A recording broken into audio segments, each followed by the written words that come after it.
Bird skulls and baby crocodiles share a remarkable evolutionary bond that reveals secrets of ancient reptiles. Both descended from archosaurs, they showcase a striking similarity in skull structure, featuring a diapsid design with two temporal openings for powerful jaw muscles. As hatchlings, crocodiles possess a secondary palate, just like birds, allowing them to breathe while eating.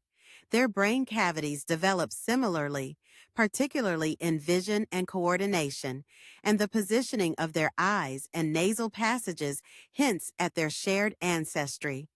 Even their embryonic development shows comparable ossification patterns in the jaw and cranial bones. Interestingly, both utilize a unidirectional airflow in their respiratory systems for efficient oxygen use, with baby crocodiles displaying gular fluttering, reminiscent of avian ventilation. Behavioral traits like vocal communication and parental care further highlight their evolutionary parallels, showcasing how modern species carry the legacy of their prehistoric relatives.